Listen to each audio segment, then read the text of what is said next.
Hello বন্ধুরা, পোলটেক চ্যানেলে আপনাদের সবাইকে স্বাগতম। আপনারা থাম্বনেল দেখে বুঝে গিয়েছেন আজকের ভিডিওটি কী নিয়ে হতে চলেছে।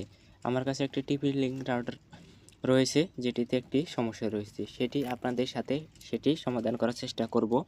আর আপনাদের রাউটারে যদি এরকম কোনো প্রবলেম ফেস করেন, তাহলে এই ভিডিওটি দেখে আপনারাও আপনাদের রাউটারটি ঠিক করে নিতে পারেন। তো আমার কাছে একটি আমার কাছে একটা টিপি লিঙ্ক রাউটার রয়েছে। তো এটার আমি পাওয়ার অন করেছি। তো আপনাদের দেখানোর জন্য এটার সমস্যাটা কি হয়েছে। তো এটার সমস্যাটা হচ্ছে যে সব কিছু লাইন আসার পরে ওয়াইফাই কানেকশন হাইস্ট 5 সেকেন্ড পর্যন্ত ওয়াইফাইয়ের সিগন্যাল আসে। 5 সেকেন্ড পরে আবার ওয়াইফাইয়ের পুরো সিগন্যাল চলে যায়। তো আমরা মোবাইলে কানেক্ট করার আগেই ওয়াইফাইয়ের যে সিগন্যালটি রয়েছে সেটি চলে যায়। আপনারা যদি এখানে একটু লক্ষ্য করেন, দেখেন 2 গিগাহার্টজ আর 5 গিগাহার্টজ চলে গেছে। এখন আমাদের মোবাইল চেক করলে আমাদের কোনো নেটের কোনো ওয়াইফাই কোনো নামই আসতেছে না। তো শুধুমাত্র এই যে সার্ভিসিং লাইটটি আছে এটি খালি চলতেছে। তো এটা কেন চলতেছে সেটি আমরা খুলে দেখব। এটিতে ক্যাপাসিটর সমস্যা রয়েছে না অন্য কোনো টেকনিক্যাল প্রবলেম হয়েছে। তো এটার মডেল নাম্বার হচ্ছে TLWDR4900, এটার মডেল নাম্বার হচ্ছে। তো এটা আমরা খুলে দেখব। আর এটা 2.4 গিগাহার্টজ আর 5 গিগাহার্টজে এটা চলে। তো এখানে দুইটা ওয়াইফাই এতে কাজ করে, একটা 2.4 গিগাহার্টজ আর হলো 5 গিগাহার্টজ। তো এতে দেখতে পাচ্ছেন তিনটা রেন্টিনিয়া রয়েছে। এতে রেঞ্জটা এটা অনেক দ্রুত। এটা আমি অনেকদিন ব্যবহার করেছি, হঠাৎ করে এই প্রবলেমটা এসেছে, সেটি আমরা সমাধান করার চেষ্টা করব। কোনো দোকানে বা কোনো কিছু না দিয়ে ফ্রিতেই এটা ঠিক করার চেষ্টা করব এটা কী সমস্যা হয়েছে। তো এটার যে এন্টিনিয়ারগুলো রয়েছে, তিনটা এন্টিনিয়ার রয়েছে কালো কালারের। তো এটা আমি খুলে নিয়েছি। তো আপনাদের এখানে যে কি পোর্টগুলো রয়েছে, যারা যারা জানেন না তাদেরকেও আমি একটু বলে দিই এখানে কি কি পোর্ট রয়েছে। তো সর্বপ্রথমে এই পাশে একটা রয়েছে যে নেটওয়ার্ক যেইটা ওইটা, তারপর হচ্ছে পাওয়ার, তারপরে হচ্ছে পাওয়ার সুইচ, তারপরে হচ্ছে যে একটা WPS রয়েছে, যেটা মানে এক ক্লিকে মনে করেন যে আপনার কোনো পাসওয়ার্ড ছাড়া কোনো কিছু ছাড়াই হয়ে যাবে, আপনার রাউটার লগ ইন হয়ে যাবে।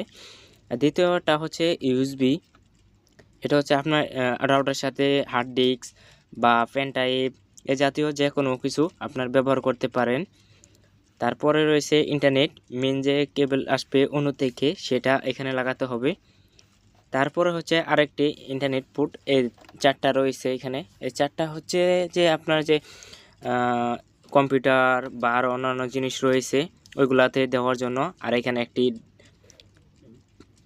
WPS বাটন রয়েছে, একটা রিসিট, আর লাস্টে হচ্ছে একটি এন্টিনিয়ার পোর্ট। তো এটা আমরা খুলবো, এটা খুলে দেখব যে আসলে এটার সমস্যাটা কি হয়েছে, এটার কি মেন সমস্যা। তো এটা খোলার জন্য আমাদের কিছু অ্যাক্সেসরিজ লাগবে, যেমন 4 স্টার লাগবে বা আপনারা টেস্টার ব্যবহার করতে পারেন। তো আমি আবার একটু দেখা নিতেছি আপনাদেরকে। এখানে কোনো লাইটই আসতেছে না, ওয়াইফাইয়ের কোনো লাইটই আসতেছে না, যে আমাদের মোবাইল তাহলে কানেক্ট হবে কীভাবে যদি ওয়াইফাই সিগন্যাল যদি না আসে। তো এটা আমরা খুলে দেখব যে এটা আসলে কি সমস্যাটা কি। এটা খোলা দেখার জন্য আমাদের একটি 4 স্টার নিয়ে নিতে হবে।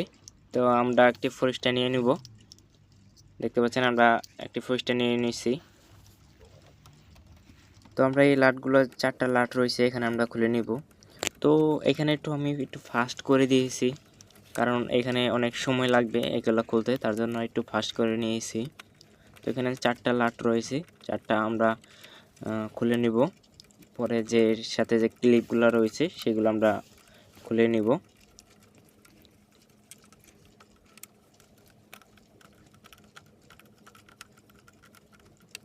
আপনারা দেখতে পাচ্ছেন লাটগুলো আমরা খুলে নিয়েছি। তো আমরা এই পাশে যে ছোট ছোট ক্লিপ রয়েছে রাউটারের, তো এগুলো আমরা খুলে নিব খুব দ্রুত।